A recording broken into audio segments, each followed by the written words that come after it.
안녕하세요. 가짜뉴스의 홍수 속에 오직 진실만을 우리 국민에게 전달하는 진짜뉴스 임팩트의 사회를 맡은 더불어민주당 전국 청년위원장 장경태입니다. 오늘은 우리나라 경제 현황을 점검하고 정확한 진단을 내리기 위한 자리를 마련했는데요. 그래서 모셨습니다. 국회 기획재정위원회 위원이시자 더불어민주당 경기도당위원장이신 김경엽 국회의원님 모셨습니다. 와! 안녕하세요. 남북경협의 역사적 사명을 띠고 태어난 국회의원 남북경협 김경엽입니다. 오늘 IM팩트를 통해서 지금 경제 관련해서 판치고 있는 가짜뉴스의 실상이 어떤 것인지를 명확히 보여드리고 현재 문재인 정부의 경제 실적을 임팩트 있게 전해드리도록 하겠습니다. 또 한 분의 손님을 모셨습니다. 우차사와 LT 뉴스로 시청자 여러분의 비타민이 되어오신 개그맨 김일희 씨입니다. 네, 여러분 안녕하세요. 반갑습니다. 개그맨 김일희입니다. 제가 이제 LT 뉴스라는 코너를 예전에 했었는데 LT 속도로 거기다 이제 5G 속도로 날카롭고 시원한 질문들을 제가 하도록 하겠습니다. 오늘 보시면 아시겠지만 제 의상이 약간 그 더불어민주당 그 색깔이에요. 네. 하지만 넥타이는 딱 보시면 아시겠죠. 우리 약간 자유한국당 색깔입니다. 네. 그래서 여당의 마음을 갖고 있지만 야당처럼 날카로운 질문을 하겠다. 이런 각오로 제가 이렇게 입고 왔어요. 첫 번째 팩트 체크의 주제입니다. 한국 경제는 파탄 났나?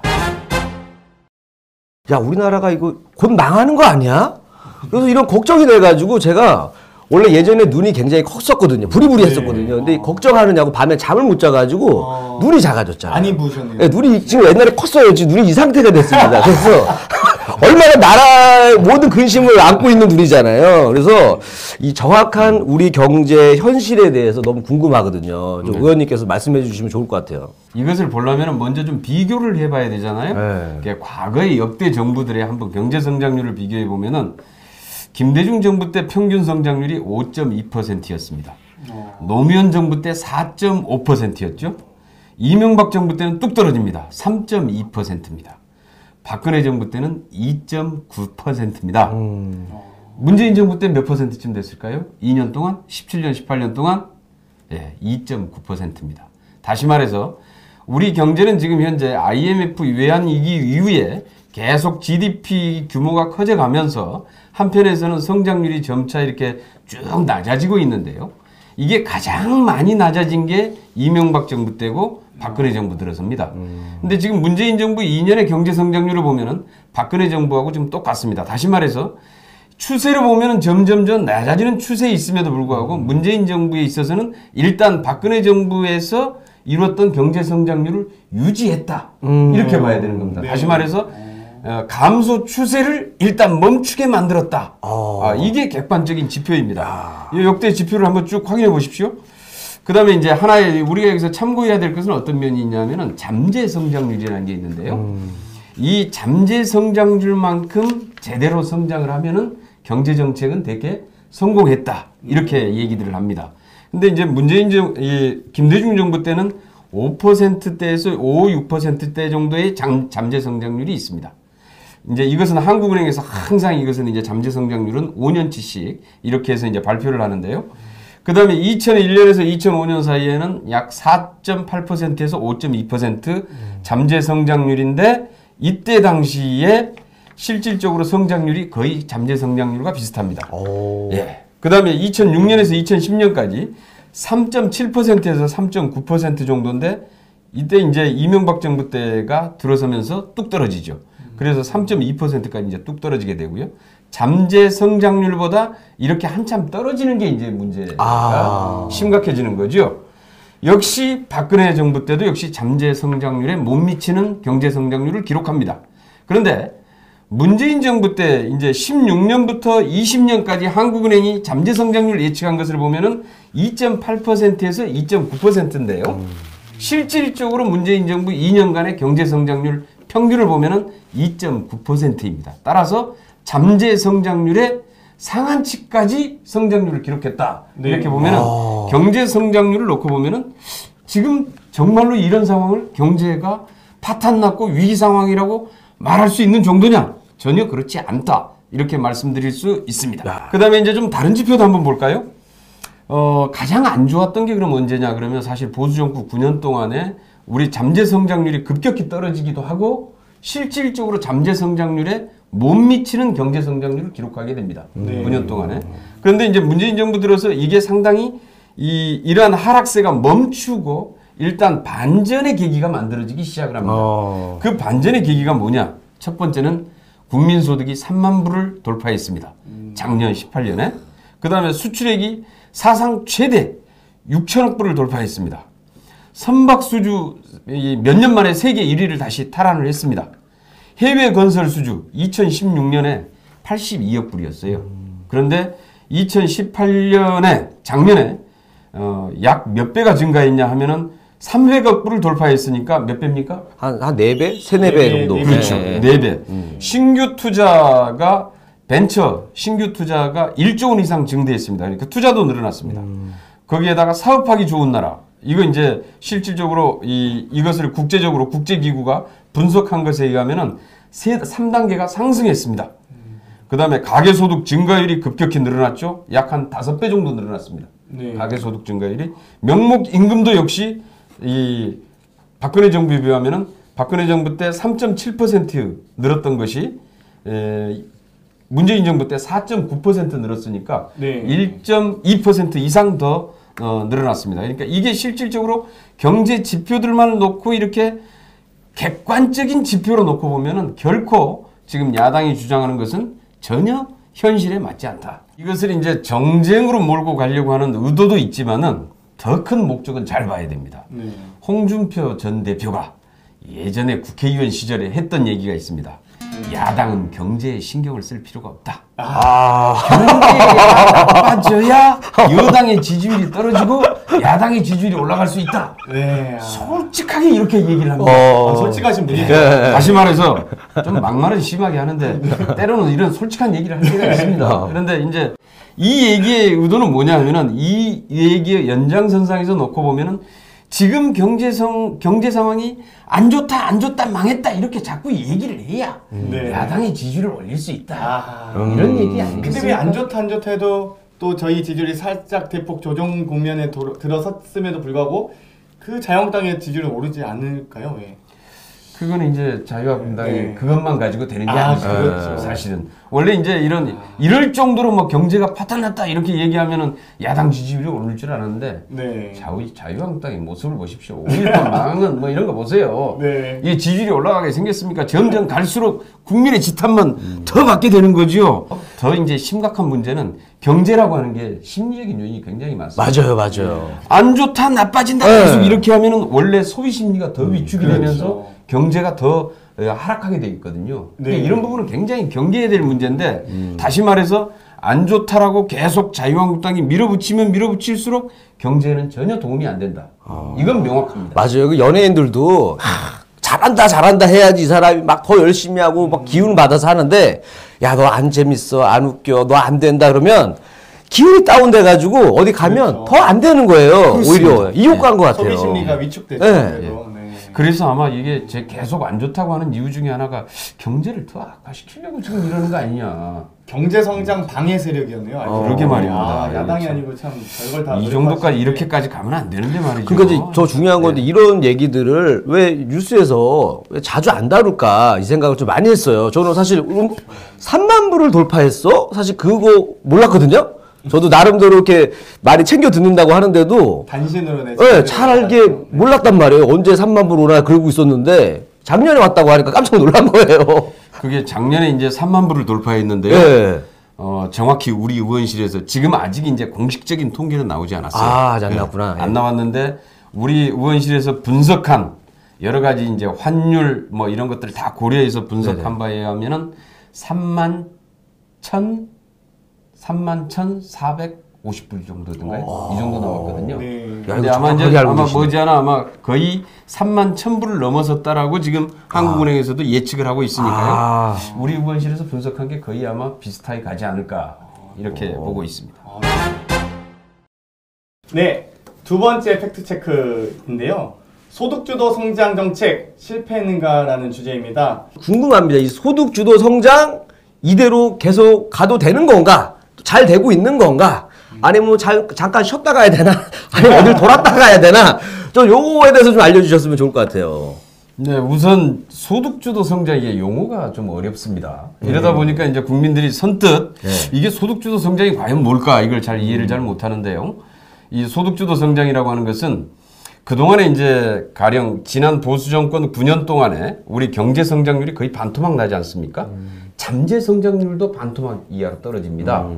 그런데 이렇게 된 원인이 뭐냐 과연? 이건 이제 뭐냐면 기존에 계속 낙수 효과 이론이라고 하는, 다시 말해서 재벌 대기업이 계속 돈을 많이 벌면은 이것이 중소기업으로 떨어지고 이게 소비자들에게 떨어져서 그렇죠. 다 주머니가 두둑해진다. 이런 이제 주장이었는데 맞아요. 문제는 이게 막 먹히질 않는 겁니다. 다시 말해서 재벌들이 돈을 많이 벌면은 이게 사내 유보금으로 다 쌓여 있습니다. 천조가 넘었다는 소문이 있는데. 예, 그렇습니다. 아이고, 네. 그러니까 우리가 흔히 하는 얘기가 돈은 돌아야 돈이다 이렇게 얘기하잖아요. 맞아요. 경제는 돈이 돌아야 된다 네네네. 이러는데 이게 대기업 중심으로 사내 유보금으로 쌓여 있으면은 밑에 서민들에게, 소비자에게 주머니에 돈이 없습니다. 네. 그러니까 이렇게 된 가장 큰 이유는 뭐냐면은 지난 9년 동안에 노동 생산성의 상승률에 비해서 실질 임금 상승률이 3분의 1 정도밖에 못 미칩니다. 이러다 보니까 3분의 2 정도가 생산은 늘어났는데 소비는 안 되는 그러니까 겁니다. 노동자들께서 열심히 일하셔서 그렇죠. 수입은 더 늘었는데 예. 그 수입만큼 임금은 안 늘었네요. 그렇죠. 생산은 늘었는데 임금이 안 늘어나면서, 임금이 안 늘어난다는 건 곧 뭐냐? 모든 경제는 생산이 된 제품만큼 소비가 돼야 돌아가요. 그렇죠. 그런데 100개를 생산했는데 80개밖에 소비가 안 된다. 그럼 어떻게 되겠어요? 그 다음에 그러면 20개가 남죠. 80개. 그럼 생산을 줄이거나 그렇죠. 그렇게 되죠. 그러면 위축되겠네요. 그렇죠. 경제가 위축되는 겁니다. 바로 이 과정이 이제 낙수 효과가 맥히는 게 아니라 실질적으로 우리 경제에 나타나기 시작한 겁니다. 네. 소비가 안 되면서 실질적으로 이제 생산을 줄여야 되는 상황으로. 그러니까 투자가 위축되고 일자리가 줄어들고 계속 이제 이런 상황으로 이제 가게 된 겁니다. 네, 이것을 그 의원이 이거네 한마디로. 그러니까 낙수 효과를 하라고 해서 해줬더니 그러니까 물이 차서 넘쳐서 떨어질 줄 알았더니 갑자기 그 재벌 대기업들에서 댐을 져버렸어. 그렇죠. 물이 안 나가게. 그렇죠. 물이 뭐 한 방울도 못 빠져나가게 막아놓은 거예요. 야, 역시 자본 때문이네요, 자본. 개그맨들이 굉장히 머리가 좋아요. 의원님 배운 사람입니다. 금방 맞추니까. 아유 배운 사람. 이해력이 빨라요. 예. 금방 알아들었어요. 그렇습니다. 그렇죠. 예. 예, 사내 유보금이라는 형태로 저수처럼 이렇게 고여 있는 겁니다 위에. 그러니까 이게 밑으로 흘러내리지 않으니까 소비가 안 되고, 이게 이제 저소비, 결국은 저생산, 저투자, 저고용의 악순환 구조가 만들어진 겁니다. 그럼 이것을 끊기 위해서는 어떻게 해야 되느냐? 소비가 안 돼서 발생이기 때문에 소비를 늘려야 되잖아요. 소비를 늘리려면 어떻게 합니까? 그 없는 사람들이 좀 벌이가 좋아져야 그렇죠. 되죠. 밑에 서민들의 소비자의 주머니에 돈이 있어야 소비가 늘어나는 겁니다. 그래서 결국은 뭐냐? 주머니에 돈을 좀 늘리자. 이게 이제 소득을 늘리자. 네. 그래서 소득을 어떻게 늘릴 거냐? 그래서 이제 방식이 여러 가지 정책이 있는데, 이 소득을 늘리기 위한 이 과제가 소득주도 성장이라고 하나로 표현되고 있지만은 이 세부 과제를 보면 몇 개냐? 22개가 있습니다. 22개. 그 중에서 하나가 최저임금 인상건입니다. 그게 이제 22가지인데, 자영업 사회보험료 지원하는 것, 자영업 경쟁력 강화시키는 것, 보육료 경감하는 것, 아동수당, 기초연금 확대하는 것, 장애인연금, 뭐 이런 쭉 다 있거든요. 네. 이게 22가지가 소득주도 성장 정책의 22가지 과제입니다. 정책 과제. 그러니까 이 22개 과제가 지금 다 실현되고 있느냐? 네. 그렇지 않습니다. 그 중에서 지금 이미 실현이 되고 있는 것은 8개입니다. 네. 솔직하게 얘기하시네요. 예. 다 되고 있는 건 아니다. 8개만 되고 있다. 지금 이제 문재인 정부가 출범한 지 아직 2년이 지금 안 됐습니다. 그렇죠. 그 시작을 했는데 이게 어떤 시간이 필요하냐면은, 시작은 했는데 이 8개도 가시적인 효과가 나타나기까지는 좀 시간이 걸리는 것들입니다. 이게 바로 나타나는 게 아니거든요. 씨를 뿌렸으면은 그렇죠. 이게 이제 열매가 맺힌 때까지 기간이 걸리듯이. 씨앗이 터서 자라나와야 될 기간이 있기 때문에. 근데 8가지가 지금 현재 시행되고 있는데 가시적인 효과가 나타날 때까지는 좀 시간이 필요하다라는 게 하나가 있고요. 두 번째는 추진이 지연되고 있는 사업이 있습니다. 6개가 있어요.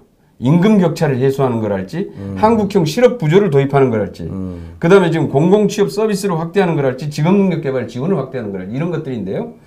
이런 것들은 사실 사회적 합의가 필요합니다. 노사 간의 일자. 이건 정부가 마음대로 그냥 시행을 할 수가 없어요. 그치, 뭐 공산국가도 아니고 하라면 해. 예. 까라면 까 이게 안 되잖아요. 요즘에는 그렇게 안 되잖아요. 그러니까 이제 하면 어떨까? 해줬으면 좋겠어 이 정도잖아요. 그래서 이제 네. 각각의 이해관계가 부딪히는 여러 이제 집단들, 계층들이 존재하기 때문에 네. 이 계층들 간에 사회적 합의가 이루어져야지만이 시행이 가능한 정책이 6가지가 있습니다. 그 다음에 또 하나는 뭐가 있냐? 정치권 발목 잡기로 아예 시행을 못하고 있는 게 있습니다. 아예 시작도 못하는 것도 많군요. 그게 8가지가 있습니다. 그러니까 사실 이제 일자리 안정자금 문제도 이거 예산이 제대로 편성돼야지 제대로 진행이 되는데 그렇죠. 이것도 예산이 항상 깎여요. 잘려서. 그러니까 제대로 집행이 안 됩니다. EITC라고 하는 근로장려세제도 마찬가지고 불공정 거래 관행 시행해야 된다. 원청회사와 하청회사 관계, 프랜차이즈 본사와 가맹점과의 관계, 이 불공정한 고리들이 엄청나게 많은데 이런 문제들이 시정하는 것도 소득주도 성장에 굉장히 중요한 과제들인데 네. 이게 법안이 사실 개정이 돼야 되거든요. 아. 법안이 개정되거나 예산이 확보되거나 해야 되는데 정치권에서 야당이 계속 발목 잡아가지고 정치권 발목 잡기가 아니고 야당 발목 잡기군요. 예, 그렇죠. 네. 야당이 발목 잡아서 제대로 이걸 실현을 지금 못하고 있는 겁니다. 8개는. 법부터 먼저 만들어야 되는데 그렇죠. 법을 못 만드니까 하지를 못하는 거네요. 예. 예. 문제는 소득주도 성장 정책이 실패했다. 이 얘기가 언제쯤부터 나온 줄 아세요, 혹시? 시작한 지 한 그러니까 1년 만에 그러니까 거의 얘기하자마자부터 나온 것 같은데. 차라리 그렇죠. 1년? 한 1년 정도 지나서 나왔으면 야, 그래도 소득주도 성장 정책 1년 정도 해봤으니까 예. 뭐 좀 제대로 안 되는 거 아니야? 뭐 이런 이제 지적을 할 수도 있겠지요. 2018년 1월부터 나왔던 것 같아요. 그러니까 1년이 안치 안 그런데요. 돼서. 네. 문재인 정부가 출범하고 나서 네. 2달 지나고 나서부터 나옵니다. 아. 홍준표 대표가 2달 지나고 나서 소득주도 성장 정책은 실패했다 이럽니다. 그 유명한 사실 들어가지도 않았어요. 소득주도 성장 정책에 아직 시행에 들어가지도 않았는데 이미 실패했다고 규정을 하기 시작을 한 겁니다. 그런데 그러면 이제 과연 정말로 그럼 소득주도 성장 정책이 효과가 없는 거냐? 아직 아까 이제 얘기를 했다시피 이제 3분의 1 정도밖에 시행이 안 되고 있잖아요. 그렇죠. 아직 지금 시행을 못 하고 있는 것이 많아요. 그런데 그러면 효과가 없느냐? 이 정도 시행을 했는데 1년 몇 개월 정도 지금 시행을 했는데 효과가 나타나기 시작을 하고 있습니다. 네. 어떻게 나타나느냐? 우선 작년 말에 민간 소비가 이제 늘어나기 시작을 했습니다. 다시 말해서 우리 이제 가계소득 증가율이 작년에 들어서 굉장히 늘어납니다. 가계소득 증가율, 임금소득 증가율이 늘어나면서 이게 실제로 소비로 연결되기 시작하고 네. 그래서 민간 소비가 9년 만에 작년 말에 최대치를 기록합니다. 2.8% 증가했어요. 민간 소비가. 야, 이거 굉장히 어떻게 보면 되게 중요한 뉴스인데. 그렇죠. 잘 못 들어봤던 것 같아요. 근데 이게 네. 뉴스에 안 나와요. 이런 안 거. 나오니까 이게 굉장히 이런 9년 만에 올랐다고 굉장히 큰 뉴스거든요. 어렵다 곧 망한다라는 건 뉴스만 나오지. 이게 실제로 작년 연말부터 민간 소비가 살아나기 시작을 했다. 이것도 9년 만에. 네, 그만 여론에서 살아났습니다, 여러분. 이제 앞으로 좋아집니다 이래야 되는데 그런 얘기가 안 나오니까 계속 주머니를 싸매고 있는 거예요. 그렇죠. 더 어려워질 때 대비해가지고 그렇죠. 나중에는 더 어려워질 거야. 모아야 돼. 공포 분위기 조성하고요. 맞아. 네. 그리고 이렇게 늘어나는 민간 소비가 9년 만에 이제 최대폭으로 같이 늘어나는 민간 소비가 GDP 성장률을 견인을 하기 시작합니다. 그렇죠. 네. 그래서 사실 경제 성장률 자체가 소득주도 성장이 아니었더라면은 지금 문재인 정부의 2년 동안 지난 2017년, 18년 동안의 경제는 아마 뚝 떨어졌을 겁니다. 네. 박근혜 정부 때보다 훨씬 더 2% 중초반대로 아마 떨어졌을 것이다. 이렇게 경제 전문가들은 예측을 하고 있는데 그나마 이 소득주도 성장에 이 효과가 발휘를 하면서 민간 소비를 살려내고 이렇게 해서 박근혜 정부에서 지금 하강 추세에 있던 경제 성장률을 멈추게 만든 겁니다. 지금 얘기해서. 네. 이게 정확히 통계로 나와 있는 실상입니다.